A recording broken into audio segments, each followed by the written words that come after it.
Today we welcome our guest Tasha Schuh and her message of hope, an inspirational speaker who is passionate about equipping youth and educators with the skill of resilience for their mental and emotional health. Welcome, Tasha. Thank you. Thank you so much for having me. It's an honor to be here. Well, it's truly an honor to have you here. I was actually blessed to be able to see you in person this past year, and wow, what a message you have. So I'm so excited to hear just how we talk about your story today. And I have to piggyback on that, Carol, because I've got to spend a year and a couple months with Tasha, and I've been able to be at a lot of her speaking engagements and been on the sidelines usually or in the back. And it has been an honor and a privilege to work with her. And also, I have learned so much. So thank you, Tasha, for all the things you taught me. You're gonna make me cry. It has been fun. I have learned to be content with what God has given me and the circumstances in which I've been put and have joy through it. That's the big thing. So good. So, Tasha, I was a novice. I think for the listeners, you are a quadriplegic. Correct. And I remember asking you saying, Tasha, what is the difference between a quadriplegic and a paraplegic? So, because I can't be the only one that doesn't know what that means. Right. So, would you like to just explain that to the audience? Yes, definitely. And I'll share a little bit about my story of how I became a quadriplegic, if that's okay. Perfect. So just a little bit of my story. I grew up in Ellsworth, Wisconsin, and was just a typical normal teenager. I was involved in sports and music and theater. And my life changed forever when I was 16 years old. I was rehearsing for my high school's musical production, The Wizard of Oz. And a very long story made short, it was 3 nights before opening night, and we were rehearsing, working really on scene changes, because that was the thing that we had a lot of work left to do. And I was standing on stage helping with the scene change when from directly behind me, they removed the cover off of the trapdoor on stage. And I had no idea. It was pitch black, could barely see anything. And it happened so fast. Someone told me to move out of the way. And without much thought, I just took one step backward. And I actually fell through the open trapdoor, falling 16 feet to a cement floor, breaking my neck and severely crushing my spinal cord. And I never lost consciousness. So it's funny when you ask about quadriplegic versus paraplegic. My first thought when I was laying on the floor, falling 16 feet, it was a long ways. And my right arm was laying over my chest. And I thought, okay, if I'm paralyzed, I'll be completely paralyzed. I won't be able to move anything. And so I moved my arm across my chest and I thought, oh, I'm not paralyzed. I'm going to be okay. But I knew I couldn't feel my legs. I couldn't move. And I just thought, oh, it's just, my body's in shock. I'll be fine when I get to the hospital. And so when I arrived at the hospital, was brought by helicopter to St. Mary's Hospital in Rochester, they were very frank with my family, with myself, of what my diagnosis was. And they said, you've broken your fifth vertebrae down in your neck, your C5. You will be a quadriplegic. You will never walk again. And for me, I'm like, I thought quadriplegics couldn't move anything. Like, what do you mean I'm a quadriplegic? I can move my arms. Like, these people are weird. Like, they have no idea what's going on. And I was on a ventilator for almost 3 weeks. So I had so many questions I couldn't ask. I couldn't talk. But what I've come to realize is that a quadriplegic means that you have paralysis in all 4 limbs. So I am considered a C5 quadriplegic because my fingers are paralyzed my tricep muscles are paralyzed. So I have paralysis, and then I'm paralyzed from the chest down. I have no feeling or movement from my chest down. And so that's why I'm considered a quadriplegic. A paraplegic, quad means four, para means two. So paraplegic is someone that's paralyzed. They broke their back. And so they're paralyzed from their waist down. So they have full function in their arms and their hands and their fingers and not in their legs. Or they have some, not all paraplegics are completely paralyzed. It's so complex. The human body is so amazing. I mean, it's so complex. People are like, why can't you move your fingers? And I'm like, well, that's C5, C6. I can move my neck, my shoulder muscles, my bicep muscles, and my deltoid muscles. But that's all I have. But if I was one level above, I would be able to shrug my shoulders. That's all I'd be able to do. If I was a level below, I would be able to move my fingers. So it's been really a journey of being thankful for what I have in time and being thankful for all that I can do. Wow. Thank you for sharing all that and explaining it. That makes so much sense. I remember when you told me about it, I was like, oh, that makes sense. So thank you for educating all of us. This last year, working with you more closely and working in the handicap, it's not a one size fits all. There's so many different degrees of being handicapped. And so I have learned a ton about that. I really advocate for you, for all of you in that position, because I have limbs. What is it? TAB, temporarily able-bodied. Yeah, that's what I go to a wheelchair camp every year, and everybody there that's walking, who are now the minority, the people in wheelchairs are the majority, which is never in the real life. We're always the minority, so it's a great week to celebrate our abilities and our differences, but also that all that we have in common. And the people that are walking are the weird ones. I love that. Hey, I have a question around just hearing what you just described, Tasha. What stands out to me is, and this is one of the questions that I wanted to ask, is what moment of your life did you feel the most hopeless? We're talking about hope today, and I know that there's a lot chucked into what you just said throughout that episode of your life. Yeah, so I mean, obviously, when I was told that I would never walk again, I have to say and that there was months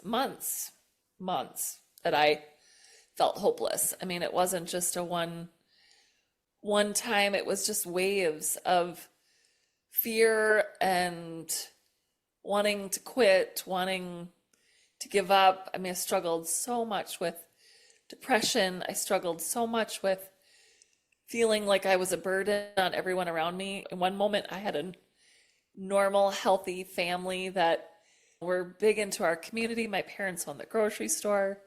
I'm the youngest of 3 children. And so my brother was in college. I mean, we just had this normal family. And in the matter of one step, all of our lives were turned upside down. And I felt so guilty. And I felt so much shame. Like, how could I not have known that the trapdoor was going to be open? How was I the only one? Everybody else seemed to know that it was going to be open, and I didn't. I had no clue. Just so much, even embarrassment. I mean, just when I landed in the base, I was just like, only you would do this. Like, you're such an idiot, because I was always been a klutz, always been getting hurt. And I'm like, really? Everybody's going to laugh at you at school tomorrow. Why do you have to do these things? And here I had obviously no idea the extent of my injuries, because honestly, also, I thought I was invincible and just didn't really think that anything bad could happen to me. I was 16 years old, 1 month away from turning 17. And so I struggled with hopelessness for a long time. Like, it It is, but the most hopeless is when they told me that I wouldn't walk again. I mean, that was just devastating news to any human being, let alone a teenager who's very active, had all these dreams, had such a bright future ahead of her, and just really thought that this was going to be the worst thing that ever happened in my life, and that I would always look back wishing that this hadn't happened. So on the opposite of that, you've come so far. So where did you start seeing like the glimmer of hope? When did hope start to emerge from all of this hopelessness and darkness and yeah. This would take like 3 weeks to explain all of it. I'm actually reading my first book right now on Audible, and so I'm reading through my book that I wrote 12 years ago, and I see so many glimmers of hope throughout all of it. I'm just like, oh, I totally forgot about that happening, and oh, that's so cool, of all these things that were working in my life that I could, it was, honestly, it was like a roller coaster. I would have a really low day, and then I would have a good day and see that hope, and then I would have a bad day, and then I'd have two good days, and just it really was a struggle. I don't want anyone to think that this was like, oh, I'm a quadriplegic, this is great. I mean, this was like devastating to me and my family. But we started to see these things. I mean, first of all, I got very sick after the accident. I was in a coma for 8 days. They told my family I would not live.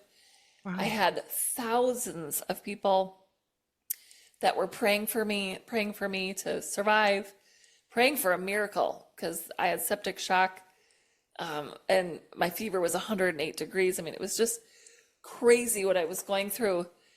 And prior to getting sick, I was like, I want to die. I can't do this. I literally was like, I don't want to live like this. I don't want this to be my life. And then I got sick. But when I woke up, I found out what I had been through, because I was in a coma for 8 days, so I had no idea that I was sick. And when I found out, like, really how fragile life is, I'm like, oh my gosh, I almost got my wish. And that's crazy. I mean, I almost died. Like, you kind of think, again, thinking I was invincible.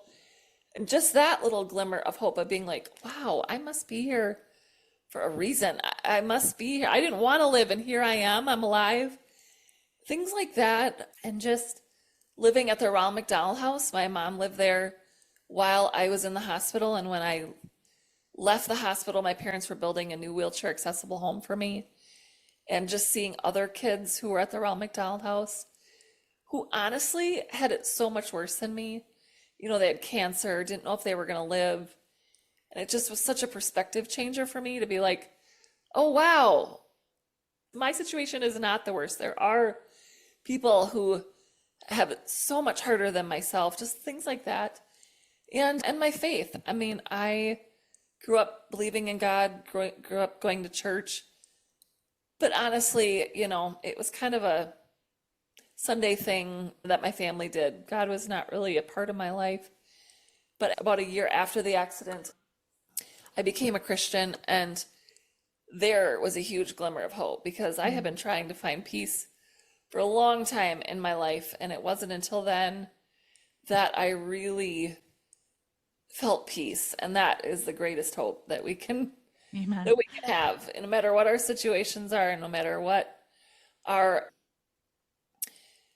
we're going through. That peace that passes all understanding is just so powerful. And just like moving into my parents built a new home, moving in there, having a home that was accessible, graduating high school on time, like just starting to see like things slowly turn around for the better. I'm like, okay, like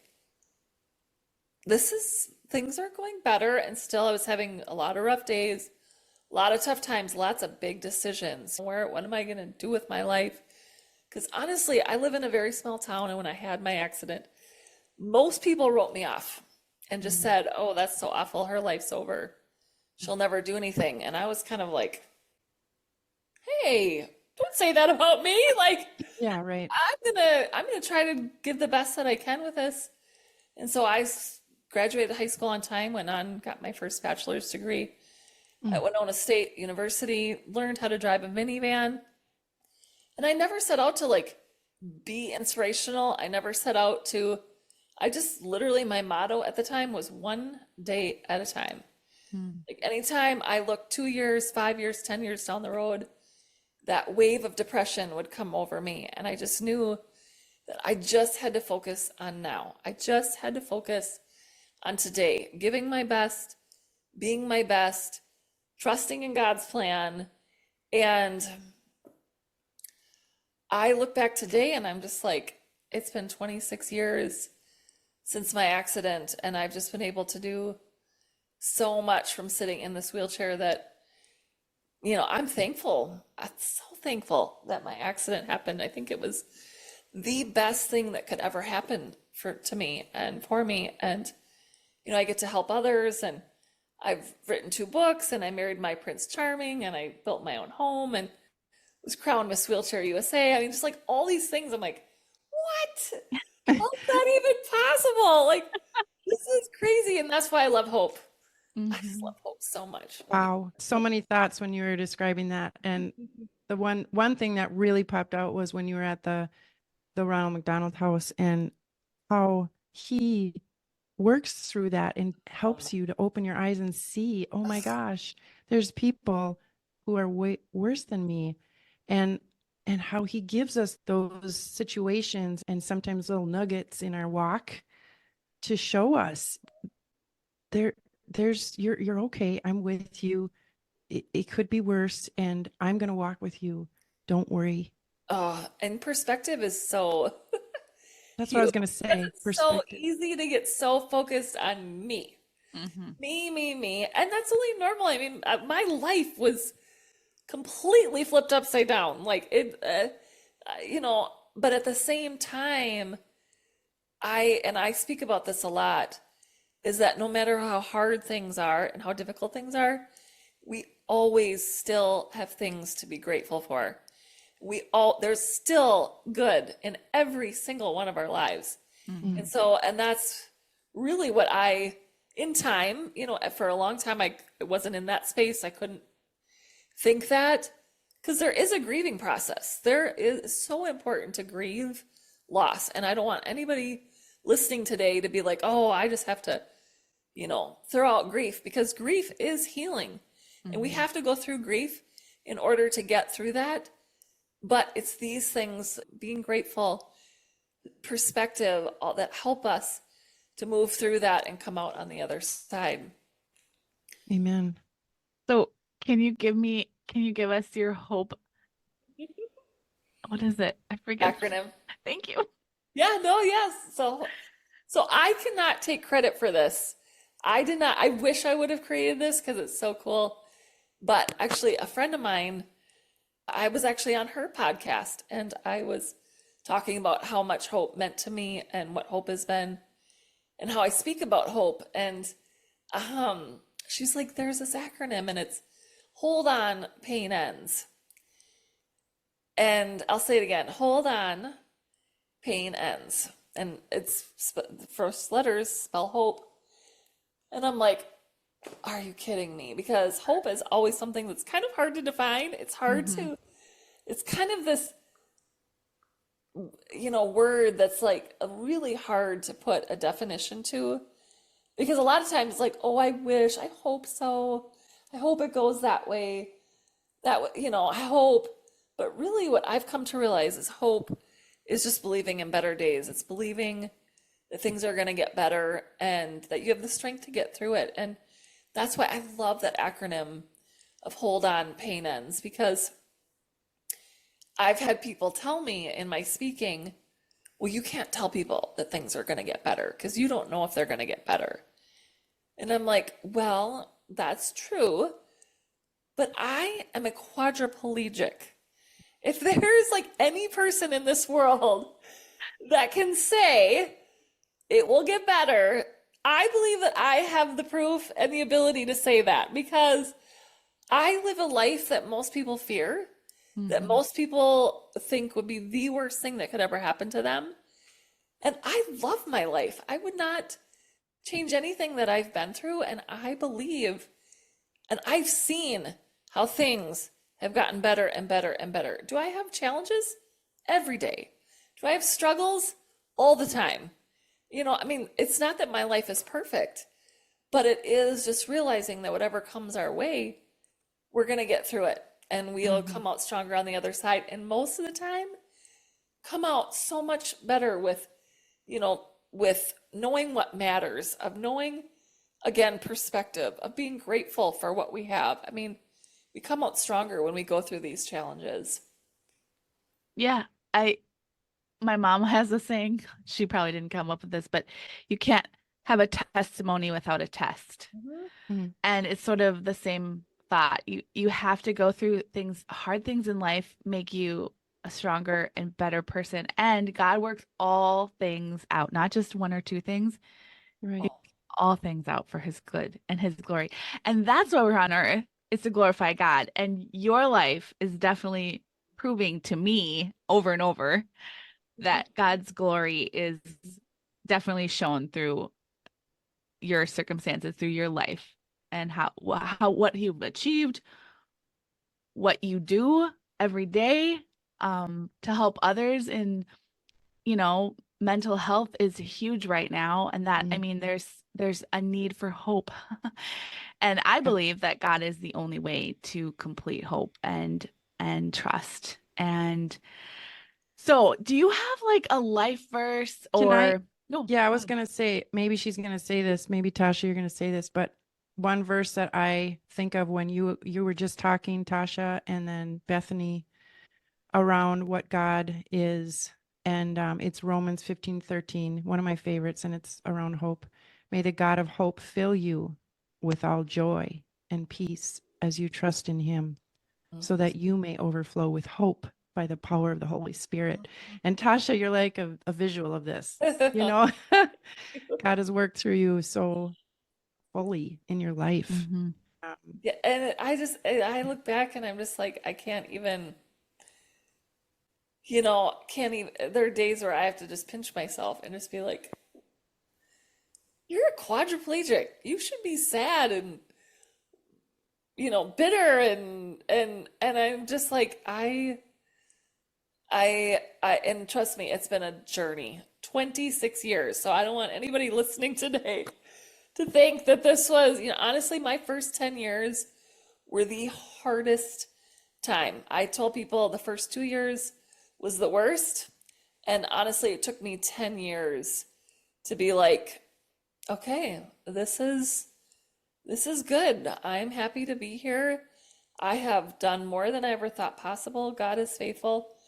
And so, but yes, to answer your question, Bethany, my life verse is Romans 8:28. oh, I had Romans. Yeah, yeah, it was, but I love that verse too. But Romans 8:28 is so, um, oh man, it's just my verse because when I had my accident, I would actually get kind of angry at people when they would come to the hospital and be like, God is gonna work this for good.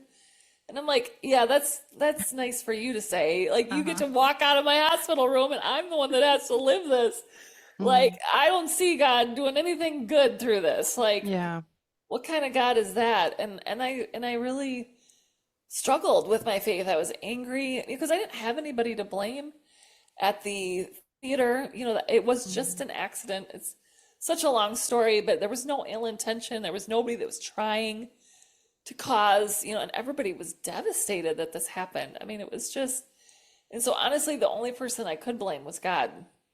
And but thankfully he never gave up on me. And it was so interesting because as my faith became stronger and just really learning that God cared about me and that he would take care of me and that he had a plan for my life, I came across that verse probably, well, it was probably 10 to 12 years after the accident. I didn't realize that that was actually a Bible verse. that God would turn all things for good. And I remember reading it and thinking, oh my goodness, he did it. Like that really happens. And that it just summarized my whole journey and Do just you what, have it handy or no? oh, I'm sure I do. I Well, I have it if you yeah, don't. go ahead. Yeah, go ahead. Okay, so Romans 8:28. And we know that in all things God works for the good of those who love him, who have been called according to his purpose. Mhm. That is so Yeah. good.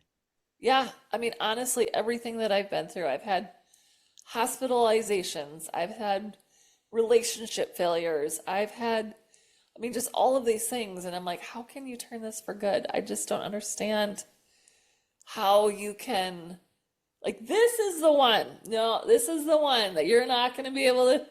And then I look back and I'm like, oh my goodness. Yeah, he turned it for good. That's so cool. But it is. In the midst of it, it's so hard to see, and for anybody Mhm. that's listening today, I just think if you're struggling, it's just so worth it to hold on and to keep pressing through and keep trusting in God's faithfulness because he can't lie. And as we love Mhm. him, he is faithful to us. Amen. That's so good. So good. So, how do I talk to someone who is in a hopeless place?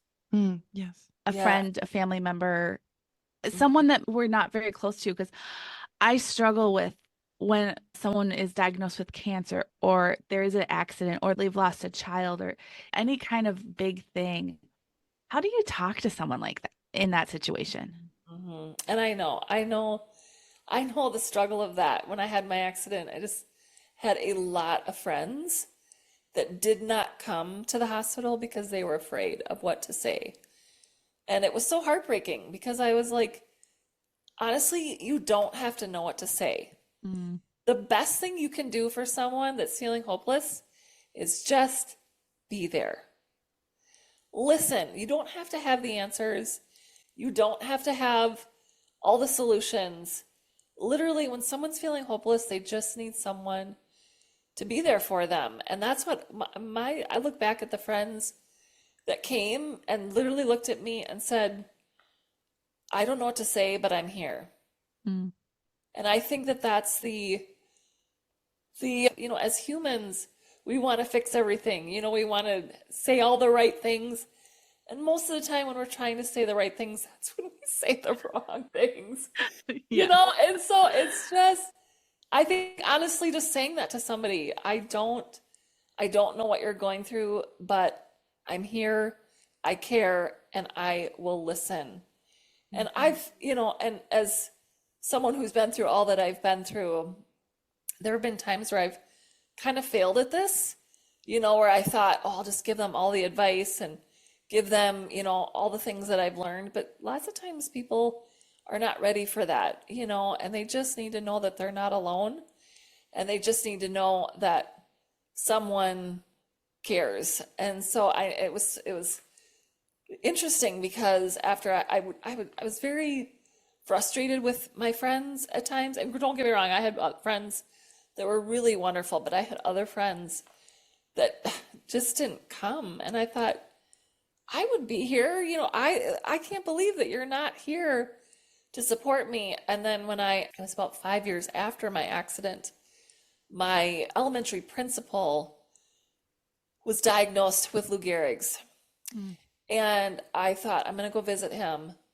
And it was so interesting because instantly this fear came over me. Like, I don't know what to say.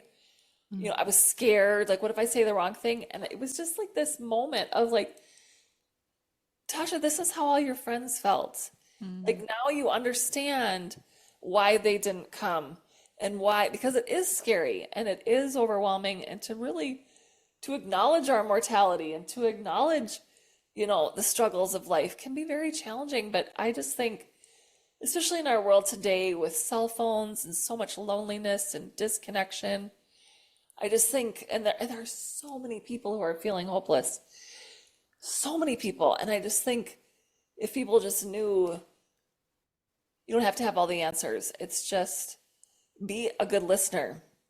And while they're talking, don't be thinking about how you're going to respond to them.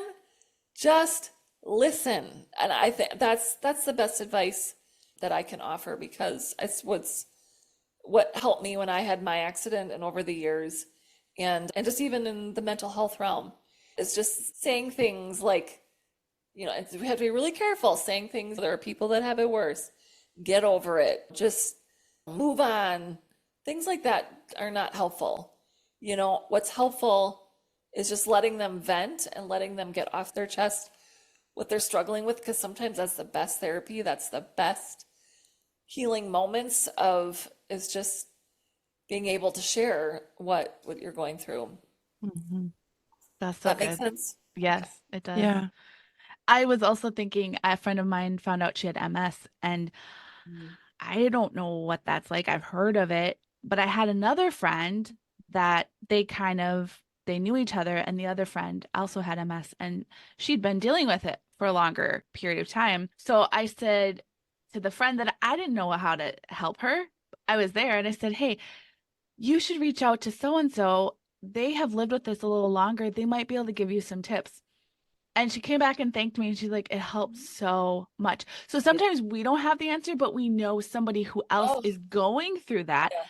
and can Yes. say, "Hey, I know there's someone you can talk to that's walking in your shoes and walking this life that you're now living." And there's Exactly. hope. Hope. Totally. Yeah. I was going to say there was one good advice that I got a while back. It was more of a comment when I was going through something, and they said, "You know what? I am too. You're not a lone ranger." Mm. And that spoke volumes to me. I'm like, oh, I'm not alone. There's other people who have gone through this. And that feeling of community and another person that's going through it is so huge. Right. So I just hope people hear that message too through this, is Mhm. that you're not alone. This ends part 1 of the message on hope with guest Tasha Schuh. Tune in next time for part 2.